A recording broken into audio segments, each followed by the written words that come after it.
This is a surveillance network in the making, folks, with a foreign corporation at the helm. Your driver's license isn't just a card anymore, it's a freaking tracking device. You get it? They're setting up a surveillance system network similar to China's. I don't know about you, but I don't want to be tracked everywhere that I go.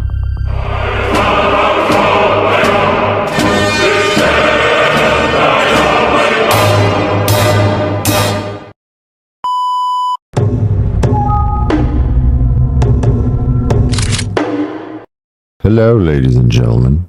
Today, we're going to discuss the Real ID. This is 20-something-year-old act, legislation, something of that nature that is very nefarious. Ties into 9/11, ties into a larger grid network of identification and biometrics, essentially the Matrix, the real Matrix. Hope everybody's doing good.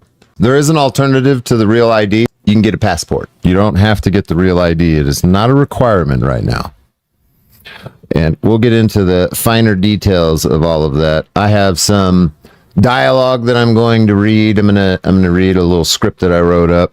Sorry, it took some time. I know I said I was going to go live in an hour, and it's been hours. Well, a script doesn't happen in 5 minutes, so relax. But I did write an actual script up for this live stream about the Real ID, so I can stay on point. But first, I have to soften my rage-filled young man's brain with marijuana, like Laura Ingraham says. Knowing what we know now about the link in a certain percentage of especially young men between weed use and violent psychosis and other mental illness, why would we encourage this at any level in our society? Yep, I'll get into reading what I wrote up, and then we will discuss it and watch some videos. Because it's like, hey, what's the big deal, right? It's just a Real ID. And you're thinking that, your brain is thinking that because this shit was rolled out after 9/11. This Real ID thing has been going on for decades, long time. It's not a new thing. It's not like it's of new importance. It's just the deadline has come and passed. That's why it's being brought up more. Know what I'm saying, G-String? The Real ID Act is 20-something years old. You guys remember when it was signed by Harry Bush? Oh, Harry Daddy Bush. I was a kid when that happened. Do you remember?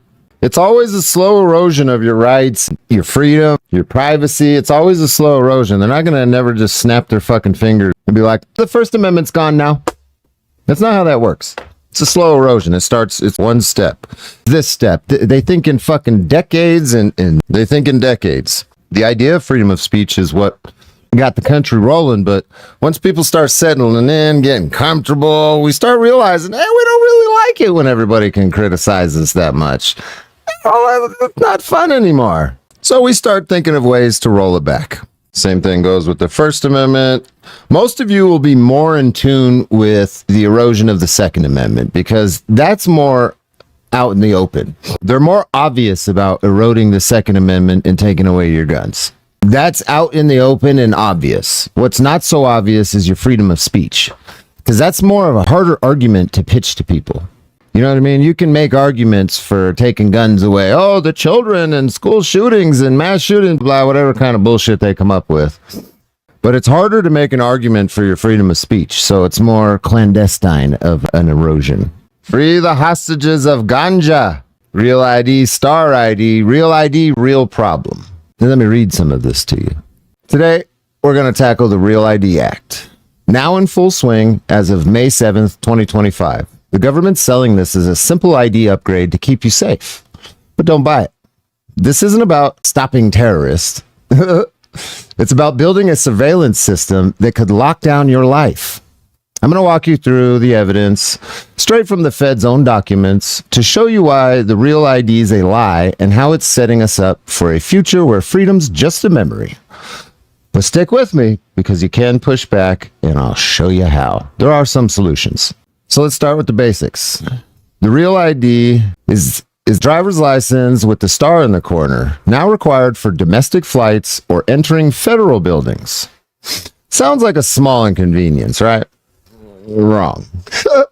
This law passed in 2005 after 9/11 was supposed to make us safer by standardizing IDs.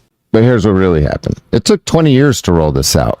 There's been pushback from 2008 to 2011, 2013, 17, 2020, 2021, and 2023. And finally in 2025, it's being rolled out. If this was so vital to stop another 9/11, why the endless delays?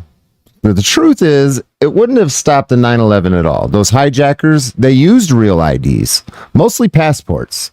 The problem wasn't fake IDs, it was sloppy security rules. Yet now we're stuck with a system that demands your name, address, birth date, and facial photo all linked to a nationwide database. This isn't about catching bad guys, it's about watching you in little spurts like that. Let's go straight to the government's own words. The Department of Homeland Security's Privacy Impact Assessment for Real ID, available on their website, lays it all bare. They admit they can't control how private companies use your Real ID data. That means your personal details, your face, your address could end up with anyone, from corporations to shady third parties on the dark web, with no oversight. They swear it's not a national ID, but then describes a system called the State-to-State Verification Service, a fancy name for a central hub that links every state's DMV data. Why? To make sure you only have one Real ID. It sounds practical until you realize it's a giant database with your information, accessible by federal agencies and their partners. And those could be private companies that don't have to abide by the Fourth Amendment. They claim states control their own data, but the feds are running the show with input from agencies like immigration services. It's a power grab dressed up as bureaucracy, and your privacy's the central damage, or the collateral damage. Privacy is the problem with the Real ID. I'm going to butcher this name, so bear with me. I'll spell it after I butcher it so you can tell me how bad I said it. What privacy exactly we have left of it. Now let's talk about some of the real players. Idemia, IDEMIA. This is a French company cashing in on our data. They've got contracts in over 36 states building databases, making the cards and pushing biometrics. Think facial recognition and fingerprints. Their own website brags about leading identity solutions, including mobile IDs with embedded chips. They're not just making IDs, they're wiring them into TSA's facial scanners, already at 80 airports and counting. And those smart city cameras popping up everywhere that everybody's noticing, those are funded by DHS grants, and they're a perfect match for Real ID facial data. This is a surveillance network in the making, folks, with a foreign corporation at the helm. Your driver's license isn't just a card anymore, it's a freaking tracking device. You get it? They're setting up a surveillance system network similar to China's. I don't know about you, but I don't want to be tracked everywhere that I go. But there is some good news. You don't have to sign up for this. The Real ID is optional. You can use a U.S. passport for domestic flights, and those are issued by the feds, not tied to state databases or private companies like Idemia, however you say that French company's name. And you don't carry it everywhere. So it's less likely to be scanned constantly.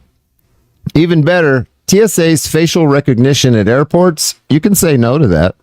Their own website says opting out won't slow you down or kick you out of the line. At least that's what it says. Just say, I'm not doing the photo. That keeps your face out of their AI's hands, where even deleted images leave behind match data that could track you later. And don't sleep on what's next. The Trump administration pushing for DNA, voice prints, and iris scans through immigration rules, starting with foreigners, but already creeping into TSA system for citizens. This is a surveillance state being built brick by brick right underneath of our fucking noses. Do you understand? This is how they into accepting it. We're going to do it to foreigners and illegal immigrants first, but you're next. Believe that shit. And why should we care, right? Because Real ID isn't just about airport hassle. It's a blueprint for control. It's laying the tracks for a future where your ID could be required for everything, banking, voting, even buying groceries. If another crisis hits, say a terrorist attack or a mass shooting or something of that nature, the feds could expand it to include fingerprints or DNA, and the system's already in place. Look at the Patriot Act of 9/11. Fear gave us mass spying. Real ID's the next step.